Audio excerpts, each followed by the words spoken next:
What is up, boys and girls? Now, it's been a while, hasn't it? I haven't made a video in months.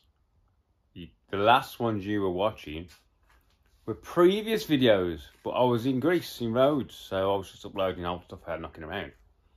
So I thought I'd give you a bit of a heads up on where we are, what we're doing, what I'm waiting for, what I can't afford, and some work we've got coming in, and some work we've got in. So, my chassis. Where are we on the van build? The beastie van build. So, this part now is all fully welded. So, all of the actual chassis work, this part of it anyway, is fully welded. Apart from those two little bits there, because I want to do that when she's upside down. So, all of this is welded up. It's all pretty much there. That was done a while ago. I'm not going to lie, it's been done a while ago. And this body's back over it because we need to work out some more dimensions, mainly for my rear end setup. So in this bag here is a brand new ATL 40 litre tank. This is the one in the box with the top in it, and it's bagged and it's foamed and stuff, because I don't want to run a firewall. That's my plan, or as close to it as I can get. So you're not gonna be able to see. I think it's doesn't. Oh, so it's one with like the plate on the top.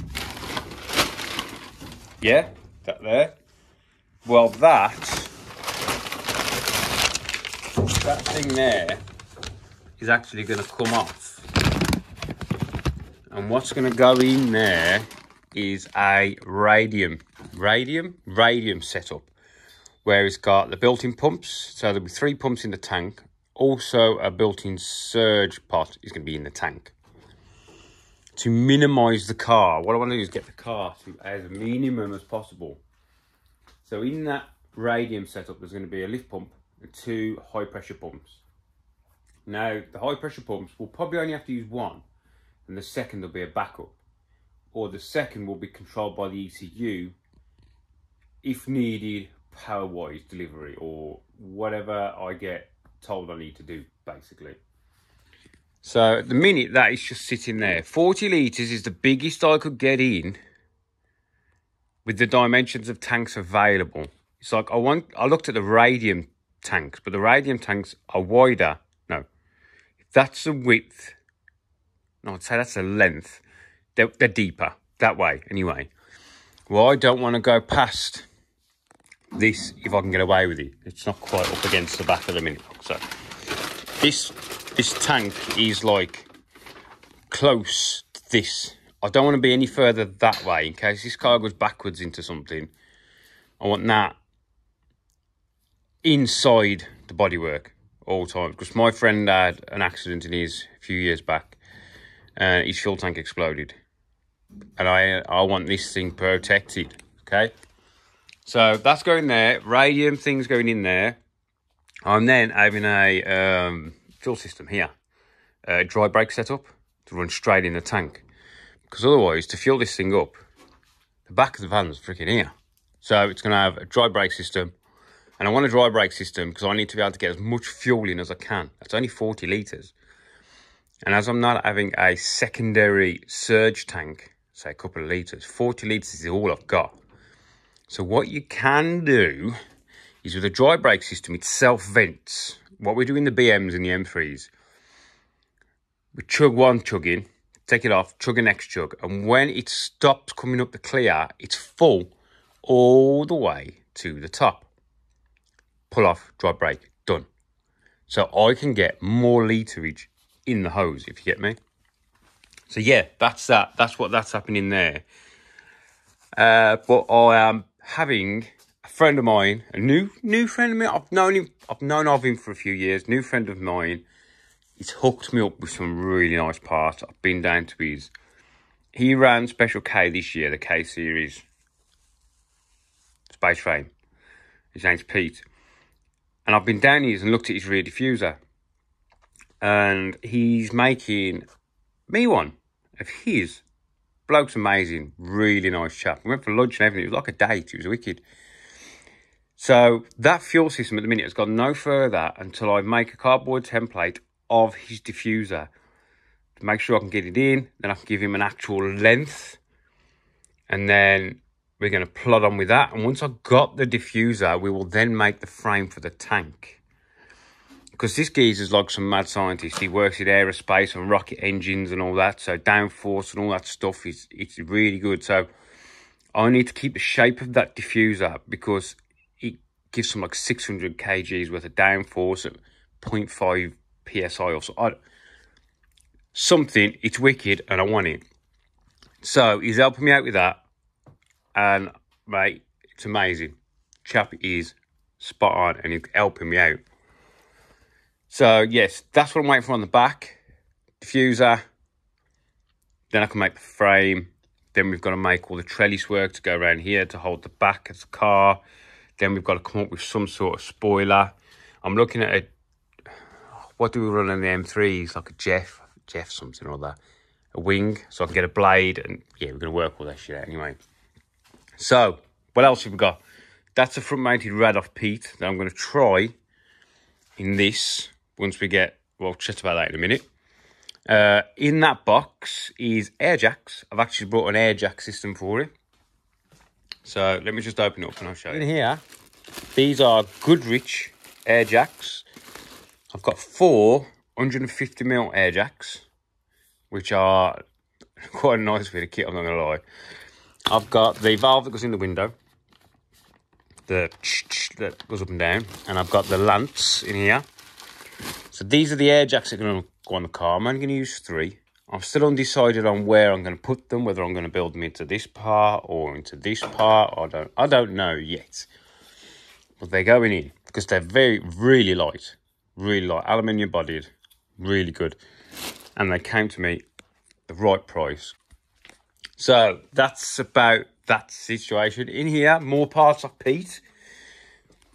We have got the bells for my disc brake setup that I'm going to run, which is a 285mm disc setup. It's going to be massive. More bits off Pete. So I had the caliper mounts, which are big. So I've got caliper mounts, we've got bells. We have also got these, which are billet extended top arms, which, as you can see, are 35. They are 35mm longer. So we've got billet top arms. We have also got these bottom arms, which are made from scratch. They're going to go in, which are also 35mm longer. This bar is going to get changed. I'm redesigning this. We've got CAD rear hubs in here. Don't know if I'm going to use them. We've got EN dry flanges, which are like, you know, aerospace shit. Got the rear disc brake mounts. I don't know if I'm going to use them. Some bits and bobs that I'll add off him anyway. So we've got the air jacks, we've got the top arms, we've got the bottom arms. This subframe is just sitting here at the moment. We are not actually using a mini subframe now. I have ordered the correct die for this bender to get my radius I want in my tube. So all this is going to be tubular.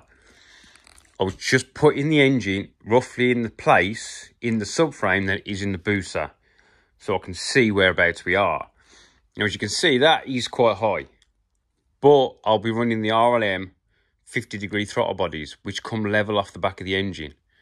So we are just going to be just over the top of this, which means I can probably come up a touch more to give me some more diff clearance and change the drive shaft angle a little bit.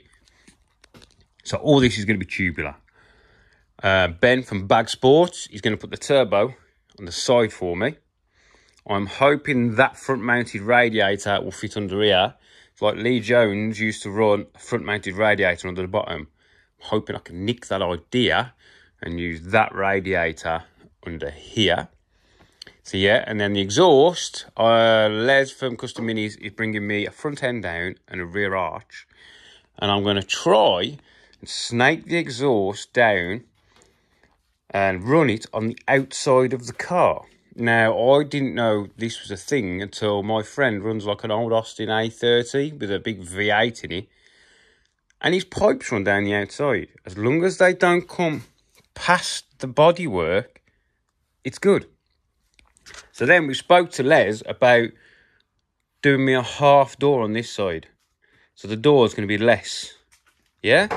So otherwise you won't be able to open the door because freaking exhaust there. So that's what we're also looking into. What else we got? My brackets have come from Matt down at Urchfab. I got him to do me some CAD work because I'm no good and he's very good. These are what's going to hold my bottom arms. I'm going 1/2-inch bolts, but look. See? So I designed this bracket which fits over this box. And that is the correct geometry I want for this bottom arm running at 3 degrees, 3 inches ride height. That is where I need that bolt, this arm to be, to get my angle I'm looking for. Yeah? So these are going to go there. This, by the way, I'll get to this in a minute. This video is just going to go on. This is not going to be where it is at the moment. Once my cage tube comes down to this point, that tube's going to run up an angle. These are going to mount straight through that down tube. So we're going to bong it, thread it, nut it, all that kind of stuff. So custom tie rods are going to go from here straight to the chassis, but not to this. They're going straight through a tube, which is going to run at the correct angle. Not for the correct angle, well, it will be the correct angle for the chassis, but the correct angle. So once this is at ride height, this rose joint is running perfectly in line with this. So you're not getting any side load on the rose joint. It's going to be pulling dead straight and pushing dead straight. So we're doing that. This pivot point is going to be moved. And then we've got these, which are going to slip over the tube and locate my top arms. Yeah? This car is still going to run a mini wheelbase because you find a lot of series now state the car can be wild as hell, but it has to run wheelbase. Wheelbase is not track. Track width is nothing. Car can be wide as hell. Wheelbase is the length from centre to centre, front to back. Track width can be anything. But a lot of series now, you cannot change a chassis length, which is why we're into a van. I've got to drink some more coffee.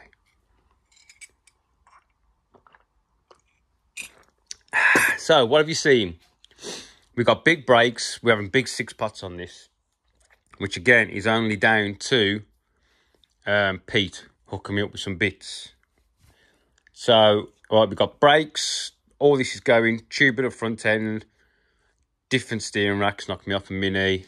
There's going to be so much work on into this car. This car is going to take a while to build, people, by the way, because I haven't got the money to build it, which is why we've got other jobs coming in again. So yeah, fuel tank you've seen, blah, blah, blah, blah, blah, blah, blah. Right then, this thing is a R1 zcar Mini. And yes, it doesn't drive very well. So that's why it's here. So basically, the owner of this car built this car not so long back. And he has done quite a good job of this car. It is a really nice car. It looks to me like a minus, because that's short and that looks near enough. I think there's like an inch or so out of that, and there's a bit out of that. Yeah, but anyway, it's a really nice looking car, but it doesn't drive very well. It's got... Oh, hang on. I'm not scratching anything. So, it's got same subframe that we had on the white one. And was it the same as on the other one as well? Can't remember. But as you'll see, the shocks are running at some daft angle. Shocks are at daft angle. It's exactly the same on this one as it was on the other one. See how this nut, they've actually grind this nut away to get clearance. And it's the same both sides. And it creaks.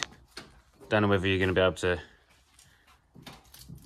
I don't know if you're going to hear it. Gosh, creaks. Everything's creaking because the rose joints and the bearings are all being pulled at all different angles. So we've got to do that. We've got to sort all that out. We've got some of Endaf's ball joint droppers because the top bottom arms are running at not a very nice angle. We've got some bump steer correction parts because the rack has got bump steer, so we've got to sort that out. So the job really on this car is mainly sort this out. But this one's on the road, so we can actually test drive it to make sure we are going in the right direction. You also need some brake pad swaps because they don't work very well, but I think that's down to him. This is just in for minimal work to help them to get it to drive right. So we've got to do a full geo on it, see where it is now, see if there's any changes we can make. It doesn't want the ride height changed, but if we can get it in better geometry, working better, corner weighty, see where we go from there. But this car is really nice. It's, you know, he has done a really nice job on it. You know what I mean? And he's got a wicked, like, wireless steering wheel controller thing that I quite like. So, yeah, that is in for that. So that will be probably the next video. It's been here for like nearly a week now and I haven't touched it because we've been prepping the cars for racing. So we've been doing a bit of racing lately. So this weekend, we were at Snetterton and we dominated the whole weekend. Snetterton Saloons dominated. We won first and third. No, first and second. It would have been first, second and third, but one of the cars ran out of fuel. Mechanical error. And then we did brick car, dominating brick car, got all the trophies, got first in the first race, pole, first in the first race. And we won by 19 seconds in the first race. It was 19 seconds up the road. So, brick car, the absolute freaking penises, added 25 seconds to our pit stop because they didn't want us to win. Anuses, they don't like us. But we came second, 2 seconds behind the leader. One more lap, and I think we'd have had him. But brick car fucked us over. So, yeah, we made a load of trophies. Cars are amazing. One of the M1 V8 had an overheating issue. And one of the E46s had an overheating issue. But I haven't worked on those cars yet. So hopefully we'll get those a little bit better if I can put my bit of input into it. So what else have we got to talk about? All these rose joints are out here because I'm doing some tubing of front arms for Metro GTIs. So I'm doing up some dimensions and drawings and angles. So these arms are a bit funny. There's no triangulate. They are a triangle, but every angle is different. This is off an MGF, which this point here is a bit further forward because they run a little bit more caster. So I'm trying to make these out of tube, which is why we've now got a load of 1-inch tube up here. So I've got a few rose joints out, taking a few dimensional stuff, some bits and bobs, because we've got to get these made. I think the one chap wants one, and I think another 3 chaps want a set. So there's money to be made. Also, in this box here, another job we've got in, is these are Hydroelastic Mini top arms, which I didn't know were different to normal mini top arms. Basically, this pin here is, what do you call it when it runs out of true? Oh, crap. Yeah, this stud isn't in the middle of the shaft that goes through. So it's like eccentric kind of thing. So we've got to make some new washers for the eccentric part so we can make it so we can have it adjustable. And we've got to bore that hole out because they're smaller on Hydroelastic. So that's a quick job we've got to do. We've also got another zcar. Remember the Monte Carlo one I did with the white cage, and we stripped it all down and all the big body and the booster engine in the back? That's coming back because it failed tech on, I don't know if anybody remembers, when I was putting all the firewall back in and the dash back in, the zcar had drilled and tapped the main hoop and the front legs, and I questioned it then. I said, this isn't right, zcar, you know, this is bad. Well, it's failed tech. So all that's got to come out. All of those holes have got to be welded up, and tabs have got to be welded on the cage for all the firewall. Right, I think we're up to scratch. I think we're up to date on a bit of everything. The booster is ready. It's just sitting there, not being used. So here we are. This is about where we are. But we've got some more racing coming up. There's supposed to be at Thruxton this weekend, back at Snetterton the next weekend. We've got to start prepping for Burkitt. I'm not running Burkitt, but I'm team manager for 2 teams this year.